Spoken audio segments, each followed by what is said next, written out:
Hello. Emos rise up. October has been an interesting month, hasn't it? You know, Waterparks released an album called Fandom. Simple Creatures released their second EP, Everything Opposite. So what most of this podcast is going to be about. But also, My Chemical Romance came back! I never thought I would ever get to say this in my life. I had gone through the 5 stages of grief. I accepted that we weren't even fans of them when they broke up. Yeah, I wasn't even a fan of them when they broke up. They were still friends. They were doing their own solo music, working on comic stuff like that. I was a little emo about it, especially when I watched the Fake You Death music video, but I was alright with it. But I get to say in my lifespan My Chemical Romance is back together. Maybe. Kind of. At least for a bit. So, if you've been living under the rock and have no idea what's going on, well, I guess if you just don't care that much about My Chemical Romance. Listen, I have friends that don't care about My Chemical Romance, and they still know about it. Because everyone knows someone. It was trending #1 worldwide on Halloween, which means it beat out all of the Halloween tags.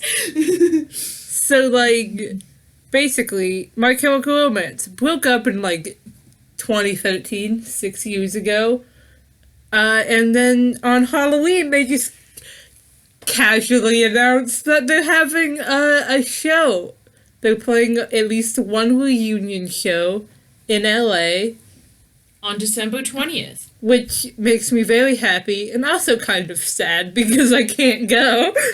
I mean, even if we lived remotely close to Los Angeles, it's sold out in literally half an hour. They really, I mean, yeah, of course it's sold out. And they were like, wow, I can't believe this. Thank you so much for the support. And it's just you can't believe it. I'm surprised you didn't sell out faster. You weren't to be honest. This. Sounds like people have been begging you guys to come back for 6 years. Anyway, so I thought everyone. See, there has been theories, about them coming back.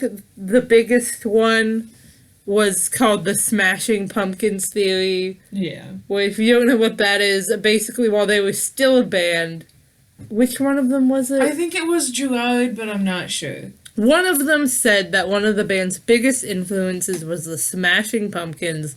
They said something along the lines of, I want us to be just like them.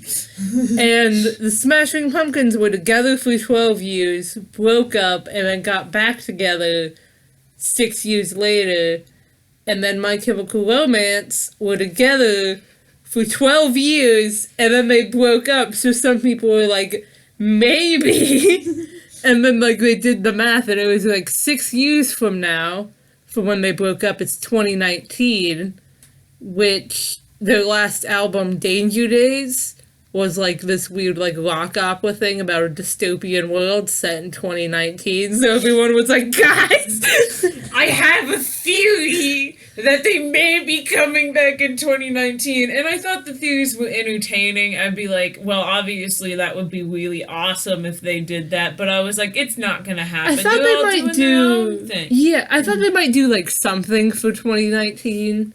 Since it's the year of the Killjoys or whatever. But I thought it'd just be maybe they'd release some old demos from Danger Days, although I guess that's technically what Conventional Weapons was. But maybe they have more. Yeah, maybe they'd release some demos or something. Just some little stuff. Some other things that made people think they might come back. They've just sort of done things they 10th anniversary of the Black Parade, they released the Living with Ghosts thing. Yeah. It's just a deluxe edition of the Black Parade with some old demos on it. Yeah. They'd also occasionally, like, occasionally their YouTube channel would just be flooded with random, like, outtake videos. Mm-hmm. And people are like, why do they keep, like, just doing that? And then another thing was that the last song they released as a band, which was, like, after they broke up, technically, Yeah. Was called Fake Your Death, which is just, I mean, it's just a bit It's a bit suspicious. And everyone was right. All these people, the Danger Jays theory, the Smashing Pumpkins theory might not be right as in, like, this was intentional, but, like, they still guessed correctly about them coming back in 2019. Yeah, Like, it's such a coincidence. If that's not If planned. it's not planned, it's just a really big coincidence, but, like, they're back. Also, like, earlier this year, one of the Jonas Brothers was like, I saw them rehearsing together, and I thought they broke up. So that's a little weird, and then, like, Frank Iero, like, roasted the hell out of him on the radio, but, like, I guess he was right. I guess the Jonas Brothers were right. And that was so funny, though. Because Frank is a very nice man, and he does not roast people for doing nothing, but sometimes, like, he'll roast somebody, and you're like, you really have to do him that duty. Like, the dude was just... And, like... You know, we thought that maybe the reason why Frank was so pissed about it was that he was just completely lying out of his ass about seeing them and was just trying to, like, stir up drama, which maybe he was. It's also possible that he really did. And, like, Frank and Ray did, like, an acoustic set together around that time, so everybody assumed that's what they were talking Like, about. he just saw two of them to get rehearsing together and assumed that, like, the rest of them were there, too. But Which it's wouldn't be awesome. unreasonable. Yeah, but, like, unless he was completely lying out of his ass, Frank just coming for him and being like, no one will ever forget you're a Disney band, so stop trying, is like, holy shit, dude. Yeah, he said that You he have thought... to murder him on the spot. But He it was said also that hilarious. he thought they were doing it to try to, like, associate themselves with more, like, rock bands. So if you forget they're, like, a bubblegum pop Disney band, boy band type thing. Yeah. So it's possible he was completely lying out of his ass, and that was why Frank went for him that hard. It's completely possible that he saw Frank and Ray rehearsing for their acoustic set, and then Frank was just like, "Fuck off," with your honestly pretty reasonable assumption. Or he actually did see all of them rehearsing for the reunion show, and then Frank went so hard because he was like, mind your fucking business and don't ruin this.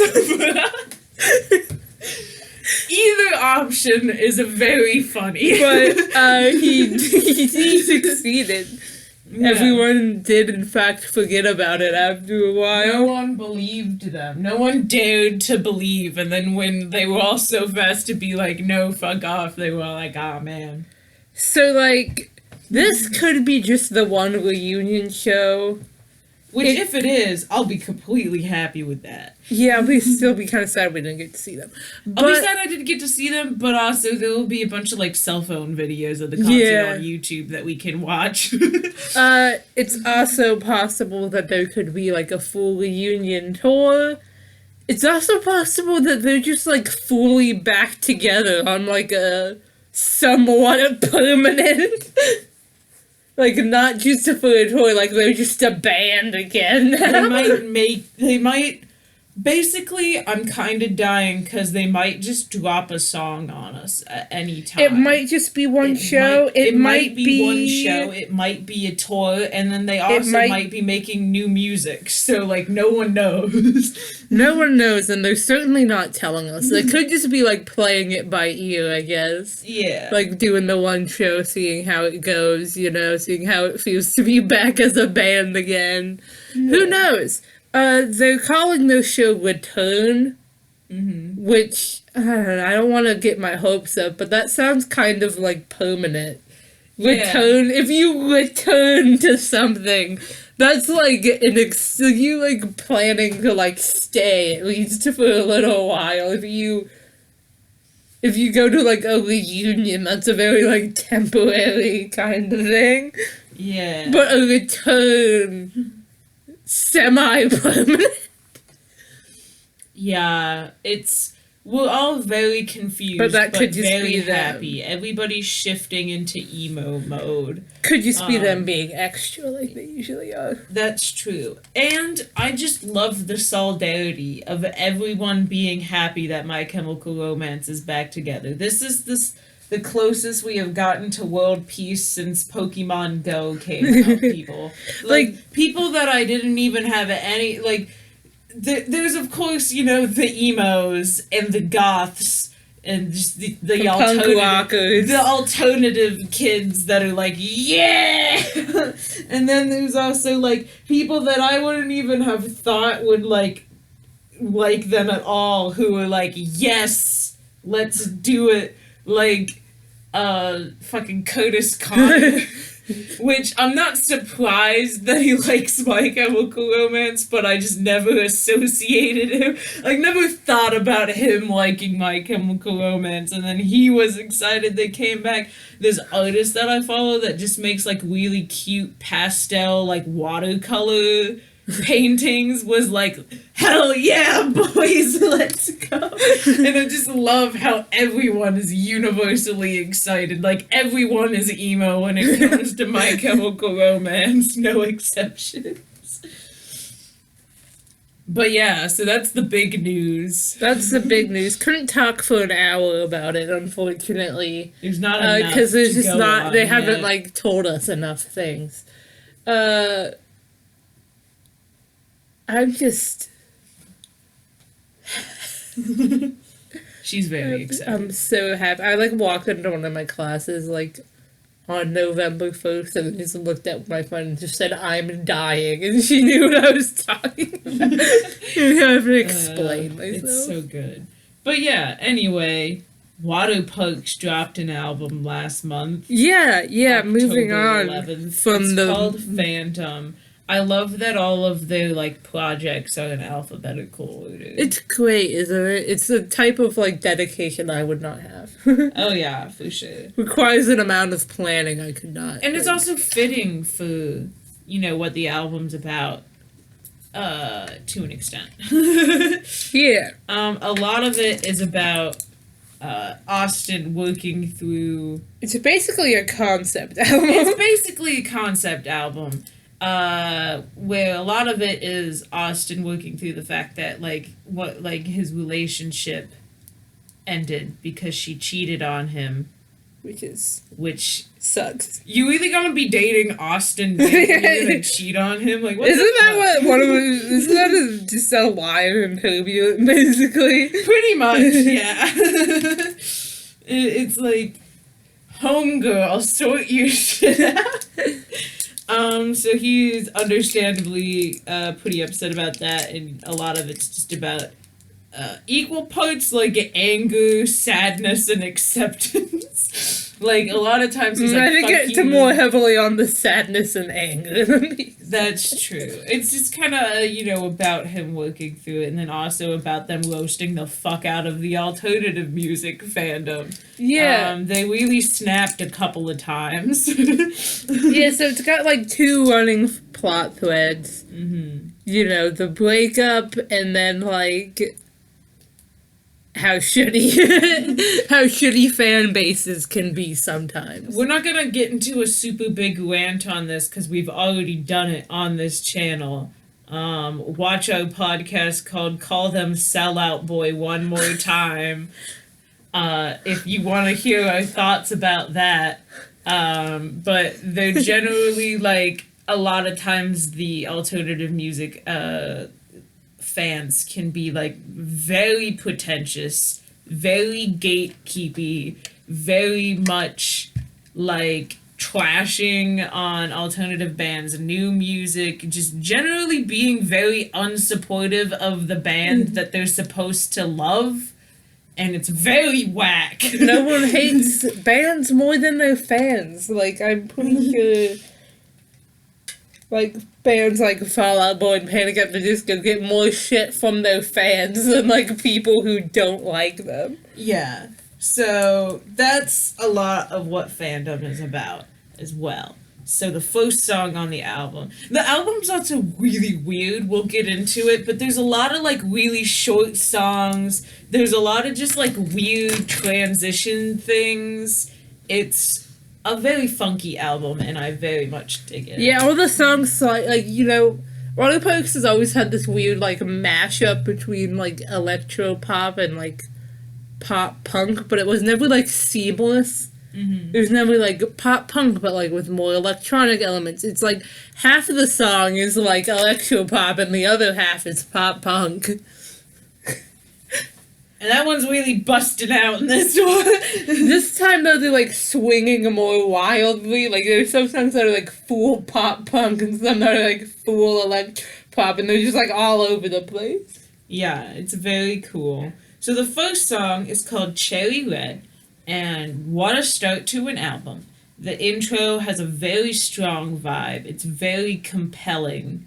And it's a good way to start. It's a great way to start a song. It's a great way to start an album. And Cherry Red is kind of like just an intro. Like it's a very short song, so it's not really so much like its own song with a cool intro. It's like the whole song is the intro and then it goes into the next song, which is very cool. Great way to set up an album. Yeah.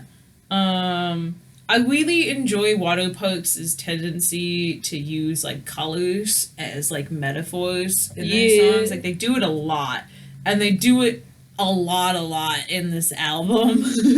Like I think I didn't write it all down, but like it's in a lot of the songs. It might even be in like every song. No, I'm not 100% sure. Don't quote me on that. But like it's in it a lot, and it's in this song in particular because it's called Cherry Red, and that's the main line of the song.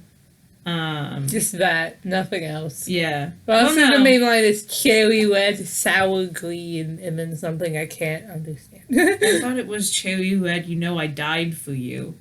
Oh yeah. It's like the whole song is also just the chorus, so it's like cherry red. You know, I died for you. Sour green. I think they say we both lost me. Hold on. I think that's what he said. And you know I died for you is such a powerful line to just start out your album with. And it also, like, connects to the last song on the album. Yeah, just saying we both lost me. Yeah. So, like, that's really cool. We'll get into that. But it's...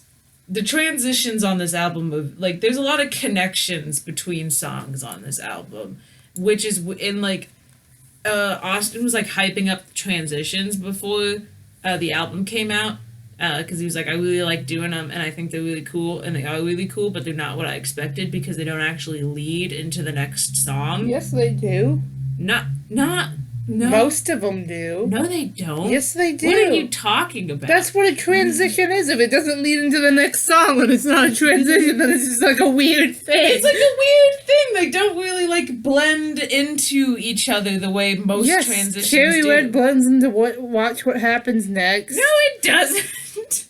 Yes, it does. No, it doesn't. Yes, it does. I mean, I guess it kinda does, because, like, a lot of them have, like... Okay, well, like, a lot of them have, and like, Reboot blend into each other. No, they don't! I felt younger when we met in Cherry Red blend into each other. Well, I know that one does! I was in the middle of my sentence. What are you talking about? Fight me! They do. Okay, a lot of them have, like, that weird, like, static build-up thing that leads into the next song, but the thing that I was trying to communicate was that a lot of the songs end with, like, a weird instrumental thing that does not relate to the next song. Yeah. That's not a transition, though. That's just I'm gonna kill you! Well, you're like, the transitions don't lead into each other, and I was like, that's all a transition is. It's the transition out of the song into the next song, but they don't, like, mesh. Okay, yeah, that happens, like, a couple times. It happens most of the time. The only one that blends into each other seamlessly is I Felt Younger When We Met in Cherry Red. It is true. Untrue. It is. Listen to the end of Reboot, the beginning of Worst. I think you're lying to me. You want me to prove it? Let's get copyright claimed.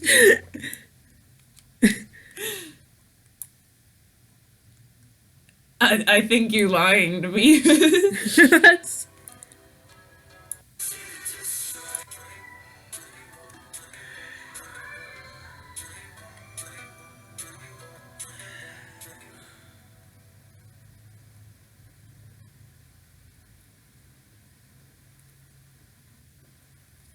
Oh, you're right. I didn't even hear that.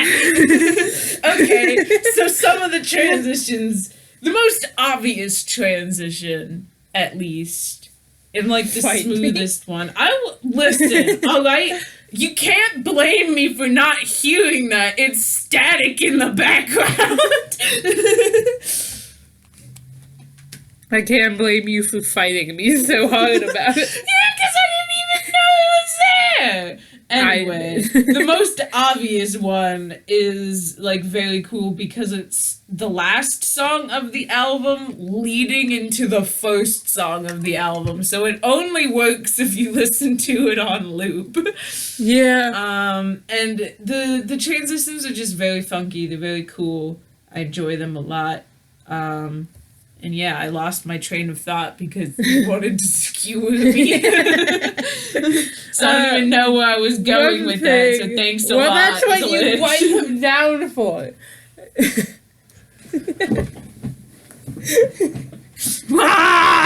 Anyway, one thing I thought was interesting about this song, because one of the things that's super distinct about it is how, like, the music, like, swells at the beginning and stuff. Mm-hmm. And just how, like, interesting the instrumentals are. Because it gives it such, like, a good vibe or whatever. Mm-hmm. And apparently that's not how it was originally supposed to sound. Uh-huh. I saw a thing, like a track-by-track thing, with Waterparks. And apparently, like, Austin, like, while he was making the song, it, like, the file got corrupted, so he had to, like, start over, like, putting all, like, when he, like, arranging all the instrumentals together. Uh-huh.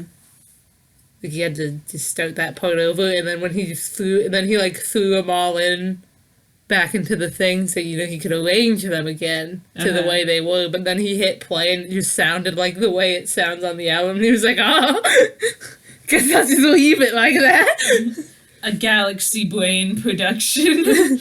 So Cherry Red's very beautiful and distinctive instrumentals come from Austin just throwing instrumental tracks at random. I love it. So good. So yeah, Cherry Red slaps. And then the next song is Watch What Happens Next, which is powerful. It is stunning. They have lost their mind. Austin just, like, snapped, but not in, like, the sassy way. Kind of in the sassy way, but also in, like, the, oh my god, he's losing kind of way. Yeah, not snapped like a cis-snapped kind of way. Like, snapped like Jesus Christ kind of way. And it's great. They just roasted the majority of their own fan base for being, like, shitty and pretentious and making bands, like, burn themselves out and feel like crap when they release things. It's very punk rock. It is a punk rock anthem. And it's really funny because it's a punk rock anthem that's main point is to, like, criticize the fan base of punk rock, and honestly, nothing is more punk rock than that. The most punk rock thing is roasting punk rock culture. And everybody loves this song. So, like, if anyone gives them shit for using, like, auto-tune or synth ever again, I think this song gives us permission to just beat their ass, to be honest. Because, like, legitimately, the song, it's, like, it was almost frustrating, because I looked at the comments, and, like, somebody thought it was about, like, roasting the record label, which they did do in the song at one point, but it was just like, I've never seen someone, like, miss the point of a song. Well, that's not true. Miss the point of a song that's, like, so obvious what it's about. Yeah, it was like, I looked in the comics and everybody was talking about, like, how good the song was, but nobody was talking about what it was about, which was probably because they felt attacked, to be honest. I feel like no one could complain about this song. Mm-hmm. Like, I was expecting, because, you know, I didn't even know if Waterparks had that kind of fan base that, like, complained about shit. Because usually the people who complain about the shit are like, meh, pop music, meh. But, like, they put synthesizer in their songs, so now they're pop music, meh. but, like, Waterparks has always, like, done that. Uh-huh. So I was like, well, they probably don't get those people, because those people would, like, hate them from the start. So, but I guess they do. Yeah, it's real, But, it's like, real dumb. No one can complain about it, because if you complain about the song, you're just proving the song right. Yeah. So I guess anyone who was irritated by it just had to be like, like in silence. Like he literally starts out the he literally starts out the song by being like, I want to be a millionaire before I'm 30, and then he goes on to talk about how the fandom, haha, doesn't want alternative bands to succeed. Like, I think the thing that you see it the most with is 21 Pilots, to be honest, because they blew up pretty recently. Yeah. And so you see so many people being like, they're not the same anymore. There's too many, like, people going to their concerts, and they're too popular now. And I liked them before they were mainstream. And it's like, do you realize that in order for them to make the music that you apparently love so much, they need to have money? They need to be able to pay their bills with this to do it full time. And they're living their dream, and you're somehow not happy for them? It's like... Listen, I get that it can be, like, cool to have, like, liked a band, you know, before they blew it, and then you get to, like, watch them get really popular. Then you get to, like... say you were, like, at concerts that were, like, much smaller. Like, I get that. It's nice to go to concerts that are maybe, like, smaller venues and stuff. That's pretty cool. Yeah. But, like, it's nothing... They haven't changed. Like, at least when people complain about, like, Fall Out Boy and Panic at the Disco, you can at least be like, yeah, those bands have, like, changed a bit. They're still good, and they're not pop music, but they have changed. Not because... And they didn't change because of their sellouts or because they got popular. They just sort of changed because they've been doing this for, like, over 10 years, and what do you expect? But, like... You know, but 21 Pilots specifically have barely changed at all.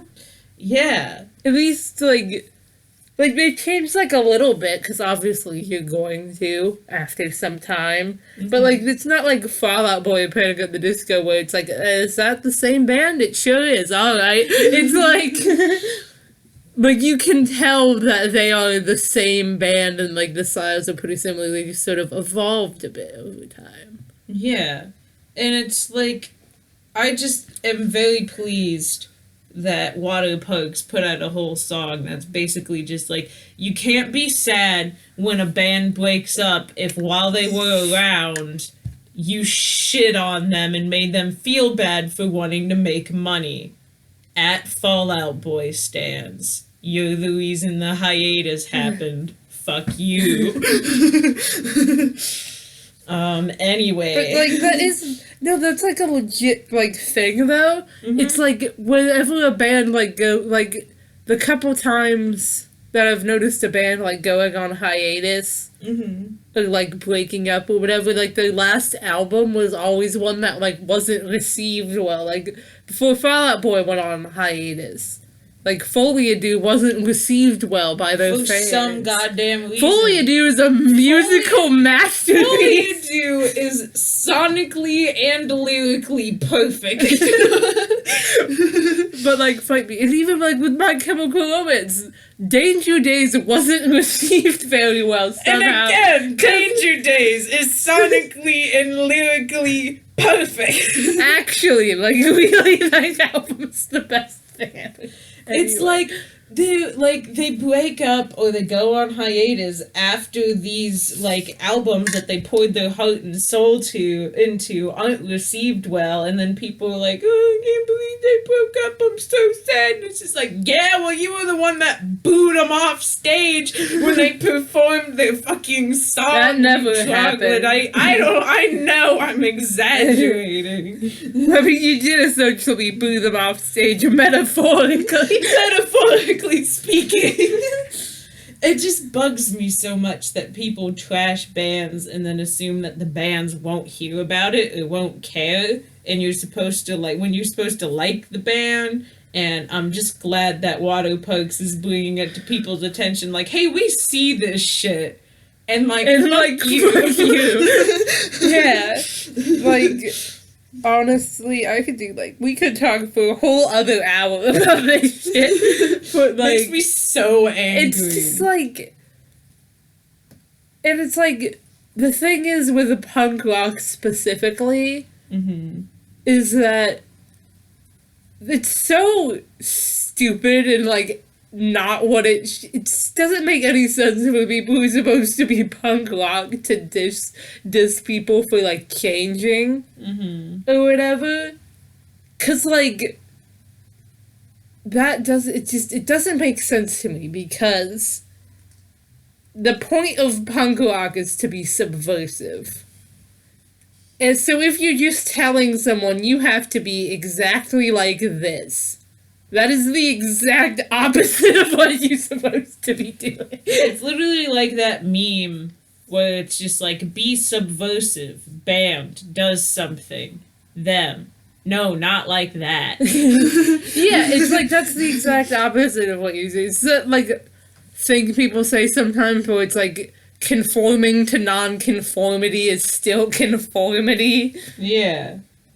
So it's like, that's not what you said. Because, like, having a whole subculture based around being subversive and rebellious, it honestly doesn't really make sense. Because that's really, it's not gonna, it's gonna be, like, tearing itself apart, like, every 2 months. Yeah. Because as soon as, like, the trend starts to arise, everyone's gonna be like, no! So, yeah. like, but, like, you know, that's always what punk rock's been. Just weird and crazy and chaotic in a fucking train wreck.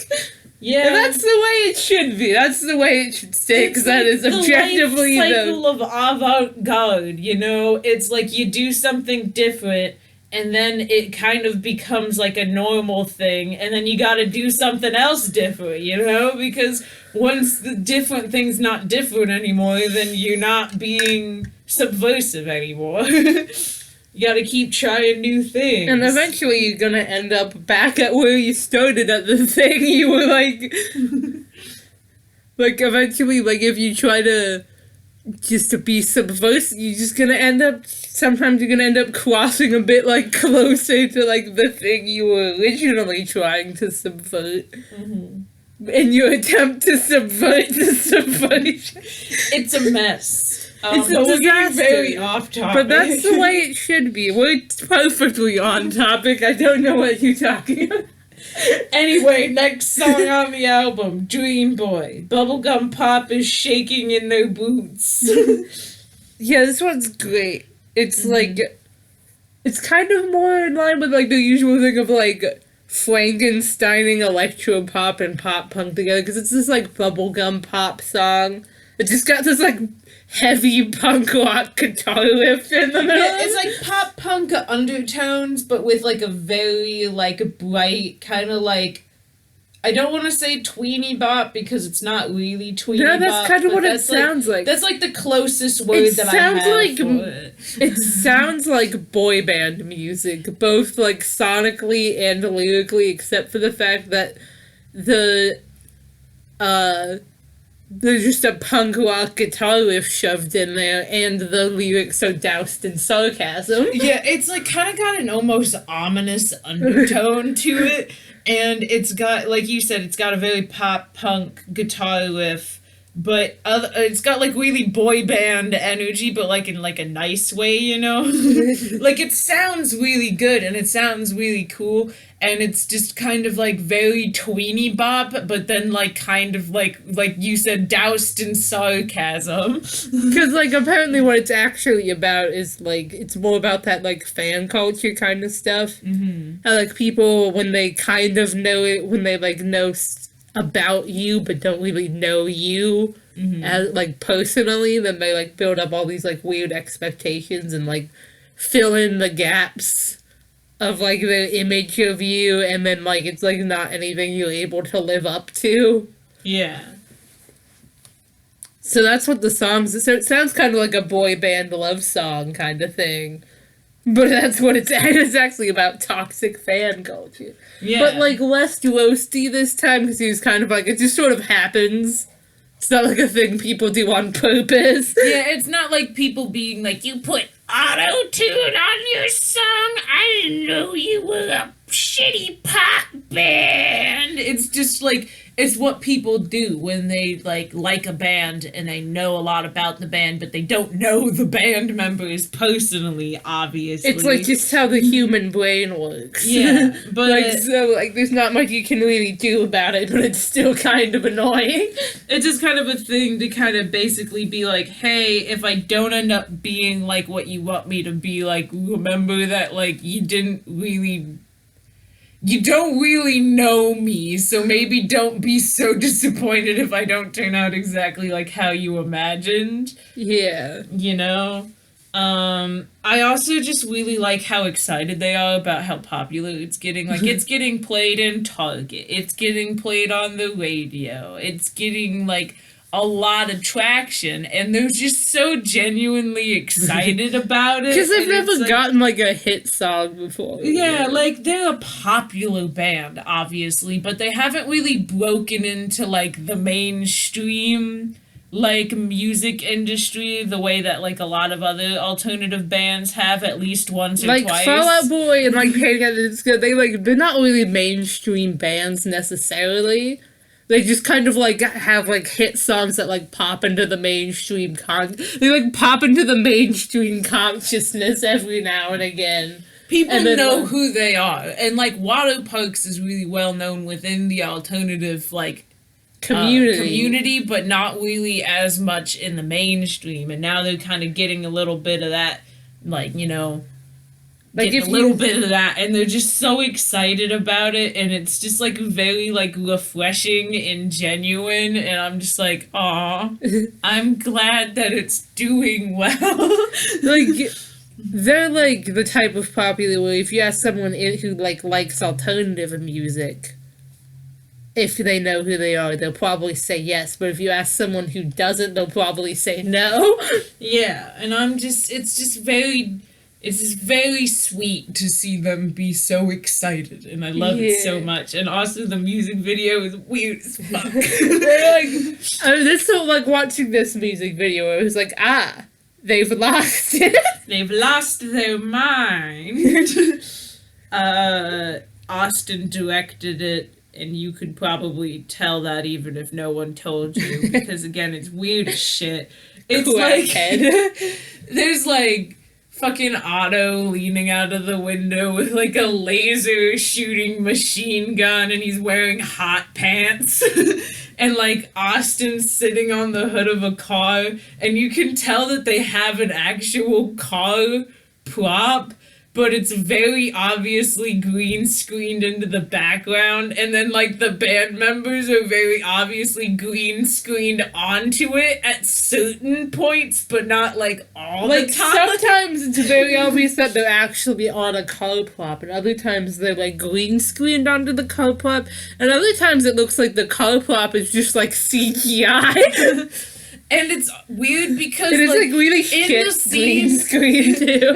Yeah, and I'm assuming it's intentional. Look, I'm sure they've had better green screen. They've had like before, things that require green screen. I'm pretty sure, and it's been like good. Yeah. So it's like, and then like I know it's intentional because there are parts where, like, Austin's sitting on the hood of the car, like, pretty much the whole time, and you can tell that it's intentional because there are parts where he's just sitting on the car, and it's just the car prop, and then there are parts where he's green screened onto the car, and there's absolutely no reason for him to need to be green screened onto the car, and then it's like this big, like, colorful, like, very saturated thing. There's, like, this cameo from this guy whose name I can't remember, but, like, everybody but me knew who he was and were, like, freaking out about it in the comments. I think I watched one of their, like, older music videos, and I think that guy was, like, in it. Uh-huh. Like, one of their older... It seems like their older music videos were just as, like, crackheaded as the ones they make now. And then, like, they kind of made some, like, more normal ones for entertainment, and then they went back to being crackheads. But it's very great. There's this weird cameo, and then at the end, they just take a body bag out of the back of the car, and it fits the song really well in the way that it has nothing to do with the song at all, but it fits the tone of it being like, we're having a weird, fun time. Now there's a body bag. There's something else here than what you are thinking. Like, it fits with the ironic tone of it. I've also seen some people thinking that the guy from the Easy to Hate music video is the guy in the body bag. Like, I don't think there's any evidence of it. They just sort of, like, said it. No, like, kind of conspiracy theory. It makes sense.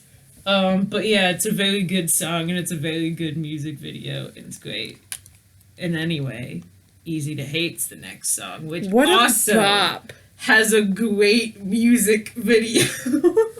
The music video. If Dream Boy didn't convince me that they'd lost their minds, this one sure did. Especially because they had, like, one normal music video in between. Like, they had Dream Boy, then they had High Definition, which was, like, a normal music video. Really cool one. And then they had this one where they stalk and murder one of their fans. It's, like, literally, like, their fan leaves what was either a concert or a record store holding Fandom, and then gets into the car, and the song starts playing, and then the band's just in the car with them, and he's like, whoa, what are you guys doing here? And they're just like, come on, let's party, and they party for a while, and then he gets out of the car, and he's like, I'll see you guys later, and then they're just in his house, and he's kind of like, leave, and they keep not leaving, and just, like, partying and being really weird, and just teleporting. And then they keep, like, disappearing. Places. They keep disappearing and then showing up again, and they basically drive the fan insane until he starts whipping up all their Fandom, all their merch for the band, and then Austin cuts his foot off and starts hitting him with it, and then wears it on a chain around his neck. Which, like, he didn't have the chain before it's materialized today. There's a scene where Otto's just playing the drums on the toilet. He leaves them by the car, goes into his house, and they just have teleported into his house. And then they, like, disappear from his house, and he's like, where the hell did they go? And then he, like, goes into his room and stares, like, existentially at one of his posters of them. And then they, like, teleport next to him. And he's like, what the hell? And then they just are like, we're sleeping in your house now. And he's like, okay, I guess I'll sleep on the couch. And then when he tries to sleep on the couch, they teleport into the living room and start sticking in his face. And then he goes and tears up the merch, and then they kill him, I guess. It's just so weird and funny, and I was just, like, losing my mind watching it. And then there's, like, this one part where there's, like, a break in the music except for, like, a drum. And then it just cuts to, like, an Instagram story thing with, like, them just giving the Austin just giving the thumbs up, and it just says drama fail on, like, the Instagram font. It's like, yeah, and then below it says, yeah, I used Instagram to edit this, fight me. Stream Fandom, by the way. It's like, and it's only there for, like, 2 seconds, for, like, a second and a half. They've lost it. They've absolutely lost their mind. It's just, they're such crackheads, and it's so funny. And then the song itself, one of my favorites off the album, to be honest. It's such a bop. It's such a bop. There's a lot of songs on this album that have like a really, really nice flow to it. Like, they're all really good, but there's some that in particular, like, the flow is just super smooth and makes it super fun to sing along to, and this is one of those songs. I love, like, the chorus effect. Yeah, during, like, when the chorus has a chorus effect on it, and it's really good, and, like, whenever there's something like that in a song where it's, like, a bunch of voices singing and just super powerful, it just gets you in your chest. Yeah. It's like, ooh. The vocals are really good. The vocals are really good, and then, like, there's a ton of color imagery in this song. Oh, yeah, the color like, symbolism is back. Yeah, like, Austin references how much he dyes his hair. I think what was the line? The line was, like, I'll change the colors on my head, worn like a mood ring past my neck. And yeah, that's, like, I think that might be part of the reason they have so much color symbolism. Mm-hmm.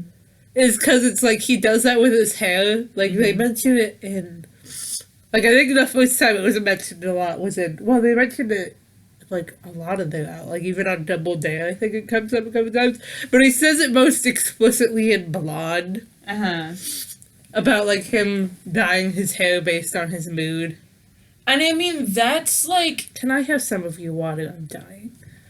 That's like that's the aesthetic, to be honest. Like, that is alternative culture. That's like queer culture. Just whenever anything goes wrong or you just have like a random mood change, you're like, let's either cut all my hair off or die. Like, that is how it goes. And then, like, that little, I don't know if it's, it might be like the pre-chorus, but like the part where it's like he starts talking really fast, that part's yeah, that's so the fun. pre-chorus. Yeah, that part's so, like, fun to sing along to. And then, like, I really like the line, it's like you were yellow and the lights were red. I don't know why I like it so much. Imagery. It's more color imagery, and it's just a really good line for some other reason that I can't really identify. Some people think it's, like, referring to kind of, like, red flags. Uh-huh. Like, you were yellow, but the lights were red. Yeah. Or, like, red flags definitely makes more sense. And then there's also the obvious, like, traffic light reference. Yeah. Oh, yeah, that's true. Yeah, you were yellow, but the lights were red. Yeah.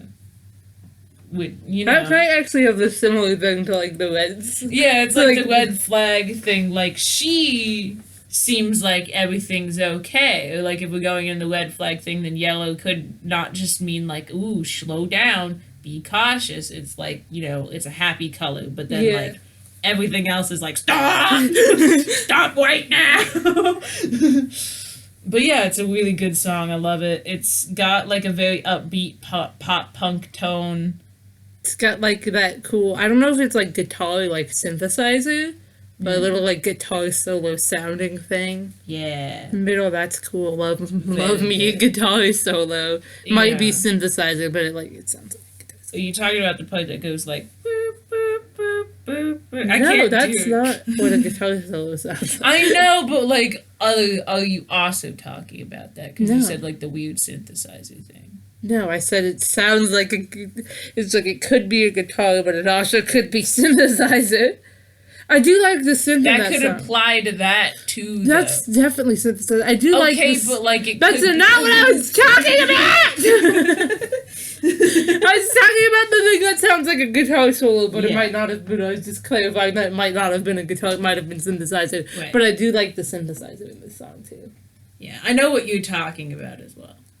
I also wanted to ask if you meant that. If you knew what I was talking about, why would you I couldn't think of it. Okay, I couldn't think of it at the time, so I was like, "Is that what you meant?" And then you were like, "No, guitar solo," and I was like, and then I got it. All right, we're good. I do really like the synthesizer. To be mad at me when like the synthesizer kicked in, I was like, "Ooh!" Yeah, it's I good. do really like the synthesizer. I love trying to emulate the synthesizer in songs because I'm super bad at it, and so I just try my best and hope that people know what I'm talking about.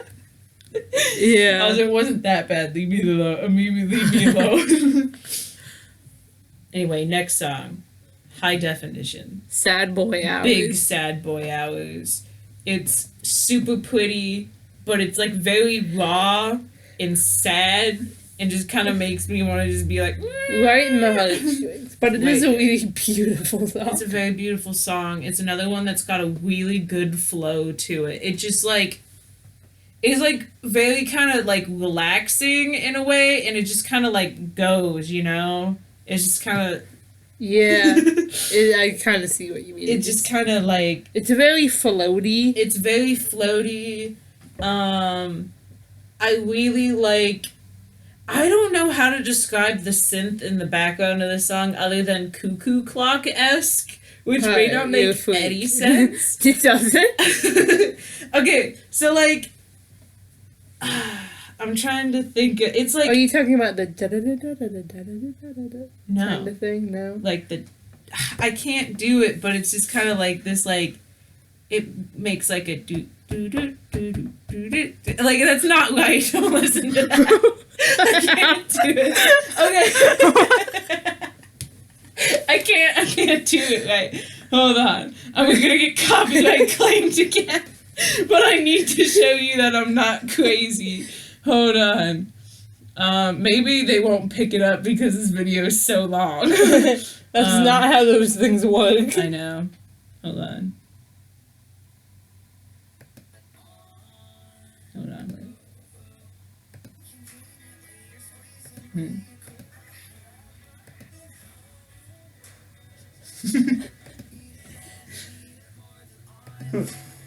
That.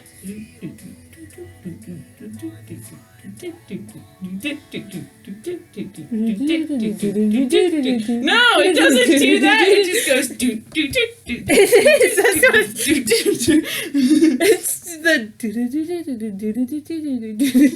doesn't have that many beats. It does. You're just doing the tune of the ones that are louder.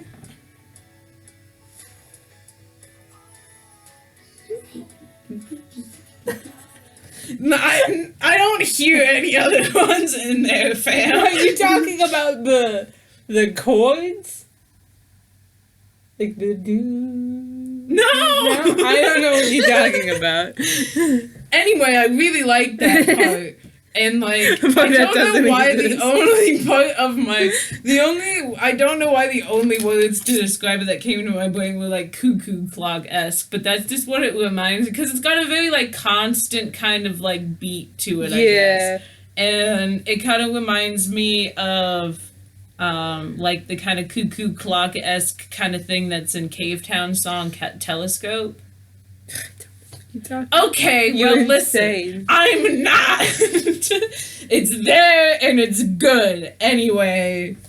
It's like, I really like the lyrics of the song. Me too. They're like so poetic and They're just so good. wonderful. It's just so good. Like, the lyrics are always good, but like, for some reason with this song in particular, like, hit me in the face. Ya. They like really just smack you. And then here's a plaque for your wall in the Hall of Fame of fucking off is such a powerful line. And it's just like so sad, and then it gets a little bit angry sometimes, and his voice gets like not like he doesn't start yelling, but he puts like more force behind it. It's just the like vocals it just like are very hits ya. emotive. It just it like body slams you, and it's so good. It is. High definition. And then this is the one that has like the transition, but it's like not. Mm-hmm. It's got the like static at the beginning and like the static at the end. Yeah. And it like doesn't none of the songs around it. Yeah. That's one of the things you were talking about. Yeah. And then it goes straight from that to Telephone. Which is another one of my favorites off the album. It sounds like closer to their older stuff, but then it has that like 29. It's still got that like 2019 Parks energy and production. It like something about it really reminded me of like their old like EPs. Mm-hmm. And I think it was like which something... I need to listen more to, because I don't think I've heard all of the songs off them. It's like I don't think I have either. The ones that I have heard slap. But it's like something about like the vocals Mm-hmm. in it, like really remind me He of like talks the so word. fast. Yeah, that's not what I was talking about. I know, but like just a thing. Like something about the vocals, like remind me of them. I think it's because he like sings like a little higher than he does on a lot of the newer ones. Like makes him sound like younger. Yeah, it sounds more like naive in a way. Like just the whole song. Like he sounds younger when he sings it, and it's like the happiest song on the album, but it still has very unsettling undertones. How? He's losing his mind. Oh, yeah. And I'm reaping all the benefits. Yeah, I just thought that was funny. It is funny. But I feel like there's not any songs on this album that are like truly happy. Like some of them sound happier and some of them hint at, you know, him like, you know, being better. But like all of them have either like an unsettling undertone or just like a hint of that like anger in it, you know? I don't think this whole song has like an unsettling undertone. It's just that ending part that's like, okay. Yeah, it really, most of the song really doesn't. I just thought it was like because of, I mean, they've got that one line that's like, you future favorite regret, but like, that's just like a tip, that's pretty like normal. that come up in a lot of like alternative. That's like, pretty songs. normal, like that's pop just- punk kind of like self-depreciating. Hey, this probably won't work out, but let's do it and regret it for the. Yeah, do it it's anyway. like, that's just what pop punk love songs are like. Like this will be a train wreck, but let's do it anyway. Yeah, it's like really good. It sounds very like happy. It's got a very great flow again, and it's really satisfying to sing along to correctly because he sings super fast. So if you can like sing along to it and nail it, you're like, fuck yeah, I did it. Yeah. I just thought the he's losing his mind thing didn't come off as ominous to me, even though it is slightly ominous. Probably just because that's how I was feeling when listening to the album for the first time, because it just went from like one of the saddest songs on the album to like this upbeat, like let's go, and I was just really like, yeah, he's losing it. It really just keeps knocking you off your feet. Like, it doesn't let you catch your breath because, like, it's like, here's a sad song, here's a happy song, here's an angry song, and now we're getting sad again, and now we're getting happy. It's like, Here's good. it's like manic. It's a manic experience. It's Which is very good. probably which is why the he's losing his mind just kind of felt appropriate at this point, because it's like, yeah, that's what it seems like. Yeah. Guitar part again. The guitar part. There's like another like guitar solo type thing in the song which slaps. I really like at the end of the second verse where like right before the chorus where he goes like like it sounds like he like just finished trying to spit out all those fast vocals and then was like bleh. And then just left it, but it feels like a bit more intentional. It feels a bit more intentional because it still kind of like fits the beat of the song. It feels like he made that noise on purpose, but it like that's kind of like the impression you get. Yeah. It was like tripping over your words after you talking too fast. And I like, by the way, I love that. I love when people just like put things in songs. Like, I love it when like people put sounds that were just from the studio but not part of one of the recordings in there, which isn't the case in this song. But a lot of like alternative bands do that. I've recently discovered one that was in an I Don't Know How But They Found Me song. Was it Bleed Magic at the beginning? No. I think it wasn't Bleed Magic. Oh, it might have been Choke. I can't remember. I think it was Bleed Magic. But there's like this sound like part way into it. I think before like the first chorus, where if you listen really closely, you can hear like the sound of shattering glass and then Dallin saying oops, and it's because that's he at the broke beginning. glass. No, it's not. Yes, it is. No, it's not. Yes, it is. No, it's not. Yes, it is. No, it's not. It's Yes, like a it minute is. into the song. Copyright claimed.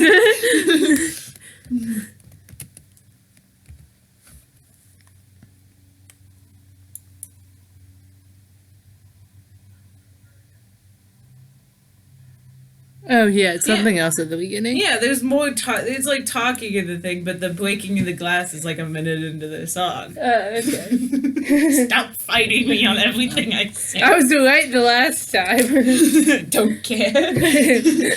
But yeah, I just love when people put like weird, like almost like immersion breaking things into songs. Yeah. And that again feels like more intentional than just like, hey, I said this thing, or like I broke a glass in the studio, let's put that in there. Like it seems like he went into it knowing I'm gonna make this noise at the end of it, but it still kind of gives that same kind of vibe. Yeah. And then again, the line at the end where it's just, he's losing his mind and I'm reaping all the benefits, is like, I love it so much. It's so spooky and funny and just weird. And it's a line from a movie, isn't it? Yeah. Yeah. It sounded like Jeff. I thought it sounded like Otto. But... Yeah, no, it did sound like Otto. It sounded like Otto for some reason. I don't know if I just haven't heard him talk enough, but I feel like I've heard him talk a lot, you know? I don't feel like I have. He doesn't talk very much. No, Austin definitely talks the most in interviews and stuff. Every band has like a quiet person, and in this case it's like 2/3 of the band. Yeah. Austin just is like very loud and obnoxious, and then the rest of them are just kind of like, do we look like we know how to control him? I mean, he does mention how much he talks in a lot of these songs. I'm like, even this song, he says, I talk a lot, but, and then just leaves it. And then starts like cranking them all out. And then in a reboot, he says, I think I talk too much. Yeah. So he's aware of it. He's aware of the fact that he talks a lot. I like it though, you know, that's what I'm like. When you just get me talking about something I like, I'm just really annoying, and that's just how it be sometimes. So, like, solidarity. Anyway, the song is super cute. It's very cute. And I always really like it when, like, there's, like, a happy song after, like, a bunch of, like, sad ones. Mm-hmm. And then, to follow up, like, we didn't even have time to recover from the weird, like, ominous, like, movie quote thing till we got up to group chat. And to reiterate, they have lost their goddamn minds. My name's Otto, and my name's Jeff, and my name's Austin. We're all friends. It's like 14 seconds long, and it's just a drum beat, and then them chanting at you like the really disinterested actors in like a children's cartoon, except for Austin, who sounds like a demon. And then it just ends. And that's all there is to it. Absolutely fucking hilarious. It's the funniest shit. And it's like perfectly halfway through the album. So, you know, interludes are shaking in their boots. I love that everyone just wants them to sing it live. Like, they just, like, put group chat on the set list, which they could totally do, because it's not like it's hard. It's not like it'll take up a lot of time on your set list. And it's just so good. It's so funny. I love it. Love this weird-ass crackhead band. And then you go straight to Telling You It, which, what a killer song to release as the first single. Powerful punk anthem. Really, probably like one of the most bitter, angry songs I've ever heard. Yeah, and the twists and turns that are in it sonically are like super nice. It's got a great flow, but not in the way that the other songs do, where everything flows together really nice. It's like, it just kind of like, it's like a whitewater rapids ride. It just whips you around, but like it feels real good. And then it's super angry. Goes so hard, like the ending where it just like, it's like edgy like guitar synth thing, just it's like almost like static. Yeah. But like in a way where it's made with instruments and it's just kind of like in your face. And then it just fades out. The drums really pop off on it. I really like the kind of like weird distorted like hey hey hey that's in it. Yeah. I really like the bridge where it like gets really quiet and it just has this like really threatening like tone to it, and then it just kicks in with the like this really creepy threatening tone, and then just it's the first song. Yeah, it's the first song they released, like you said, and I think it really sets the mood for the album, even though it's pretty different sonically from most of the album. Yeah. But it's just kind of like encompasses like one of the main concepts for it of you cheated on me and fuck you. The clean version of the song is hilarious. I'd unhug you if I could. Ooh. It's so funny. Just big crackhead energy. And you know what? Crank That Frank asked for Tantrum Part 2, and they gave it to us. They did. They gave it to us. No, honestly, I would argue that boys. War Crimes is more like Tantrum Part 2. Yeah, I think... It just sounds more like Tantrum. Sonically, it's more like Tantrum. But I feel like Turbulent has the same energy. It's like the levels of anger. Yes. Are like the same, but like sonically War Crimes is really good. It has some killer lines. It really does. You know, like fuck you and fuck you feelings. I believe in neither you or me. I'd unfuck you if I could. And then, you know, they just name drop Pete Wentz and Patrick Stump. Yes. And also just hi. You had your own Austin night. Hi. It's so That's good. pretty great. It's very not really great. really not pulling any punches. It really does not. This is like the songs like this and like albums like this make me wonder if people who like used to date musicians ever like look at their music to like see what the hell they're saying about them. You know how like people will like break up with somebody and then they keep like checking their Instagram afterwards to like, because they're like, you know, not over it, and they're like I want to make sure they're not doing better than me or whatever. I wonder if people that used to date musicians do that with like their songs, because they're like, I bet this bitch wrote a song about me, or like maybe she didn't do that, but then one of her friends was like, hey, have you heard the new Waterpark song? It's like, because it's one thing to like shade someone on like you fake like your Instagram account that's on private, nobody looks at it. It's another thing to like release a song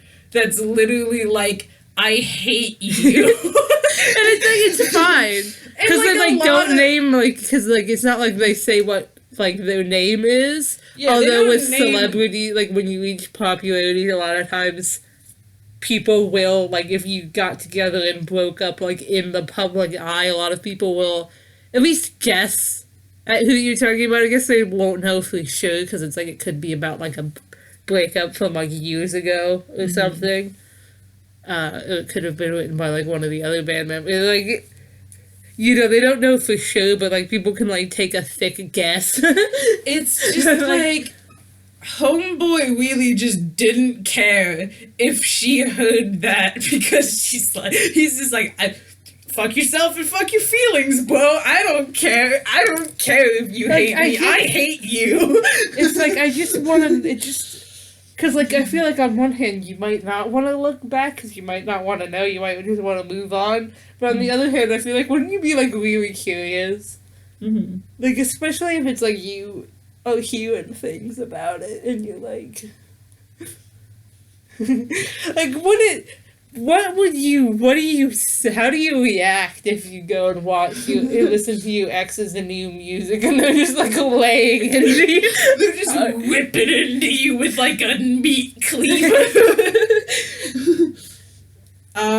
But like, honestly, well deserved. To be honest, got no sympathy. Like, a lot of times there'll be like a breakup song and like you just like, was this warranted? Like, do you like? It's just kind of like just like get over it, you know?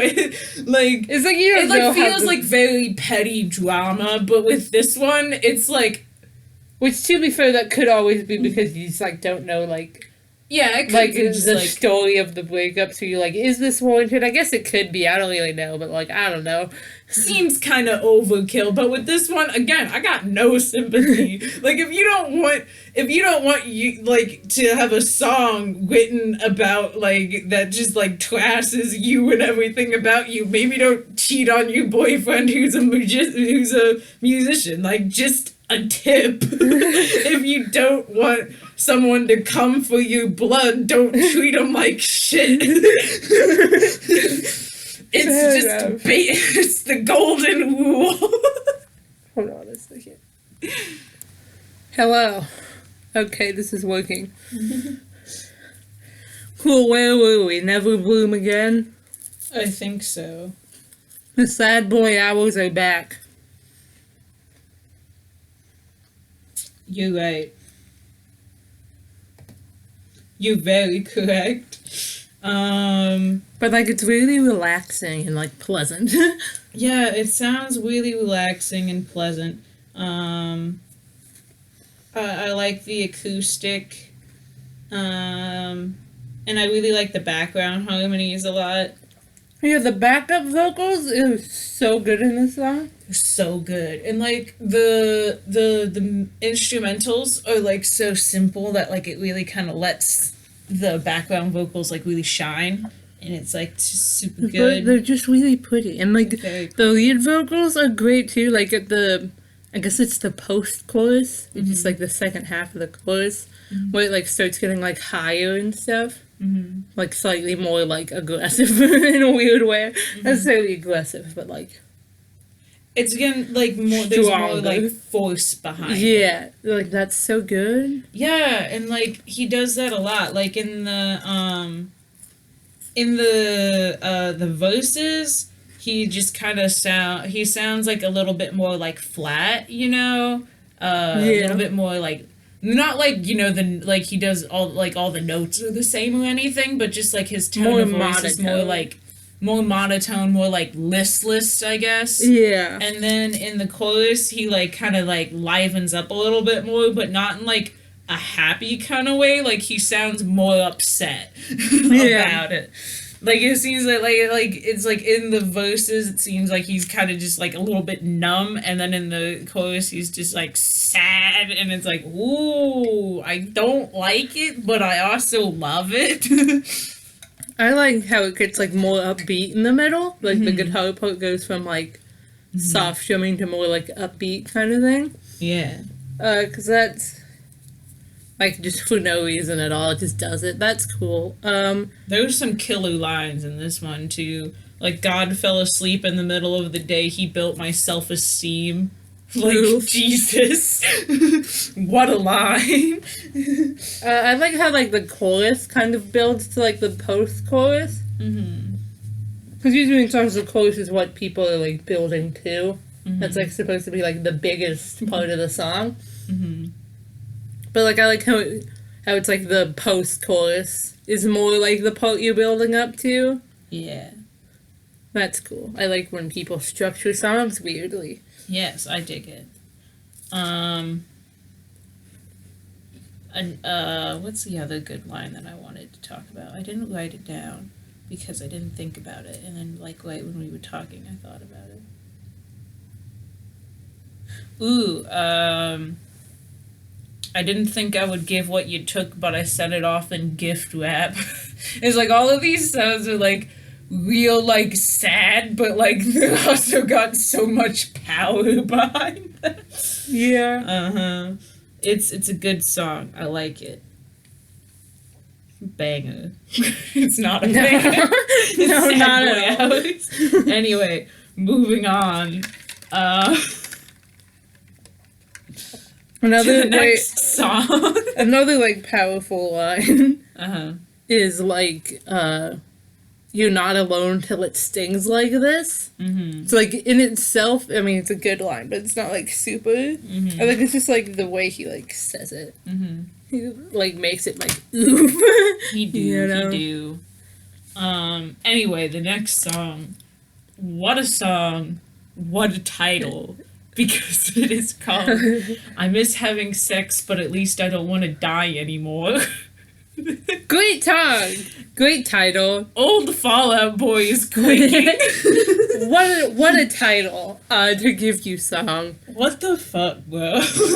It's one of my favorites off the album. Yeah, I wasn't expecting... I wasn't expecting to like it that much. Based on the title, I was like, okay, that one's gonna be, like, weird, but, like, whatever. That one's That's gonna, fine. you know, probably make me feel a little uncomfortable. But then again, it's like, well, if we were gonna, you know, old Fallout Boy has a lot of song titles like that, and then, like, the actual song didn't really have that title in it, and it was just kind of like a banger, so I was like, it's probably gonna be like that, but nope, that's the main line of the song.